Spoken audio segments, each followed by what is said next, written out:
So sige, para lang tapusin na natin yung kwento dyan sa marriage certificate na yan.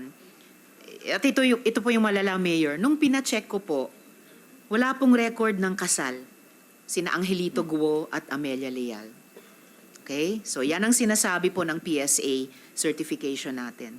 At ito ang higit pang malala, walang birth record at all sina Angelito Guo at Amelia Leal.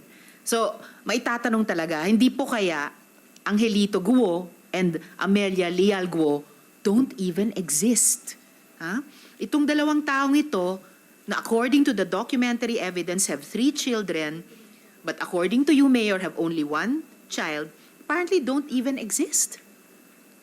So, hindi ko maklaro, lumalabo po yung kwentong buhay ninyo. Ha?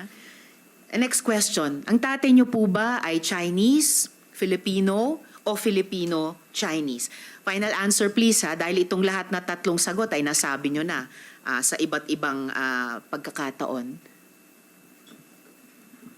Madam Chair, ang tatay ko po ay Chinese. Okay, siya ay Chinese. So, taga saan po siya sa China? Taga Fujian po.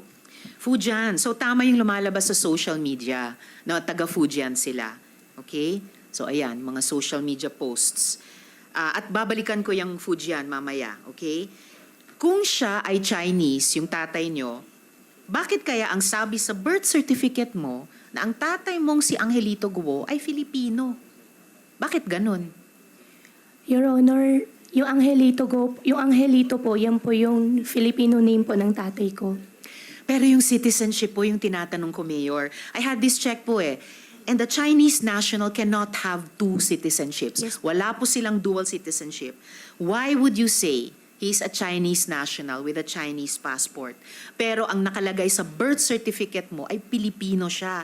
So, naiintindihan mo ba kung bakit ang gulo-gulo po ng kwentong buhay nyo tungkol sa pamilya nyo? So, bakit? Your Honor, yung tatay ko po ay Chinese passport holder. At siguro po, Your Honor, maganda rin po na i-check din po natin dun sa birth certificate ko po kung ano po yung mga naka-attach po na documents po sa kanila.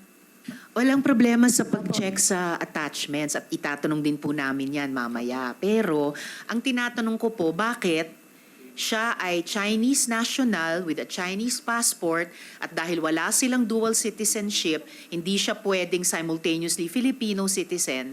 Pero ang citizenship niya, pangalang Angelito Guo sa inyong birth certificate ay Filipino siya. So bakit contradictory? Kung baga yung isa ay totoo pero yung isa ay kasinungalingan. Bakit po ganyan?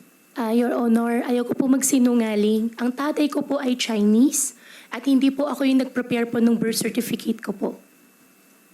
Okay, so babalikan po natin talaga yung misteryosong birth certificate na yan. Nabagamat hindi kayo ang naghanda, pero nung umabot na po kayo sa age of reason, sa legal age, lalo na naging local government official pa kayo, eh dapat talaga naiklaro, matagal na. And Mayor, I am sorry, but even your revised story, no, yung napanood po naming lahat sa media, sa balita, parang hindi rin po totoo. Your birth certificate is riddled with holes.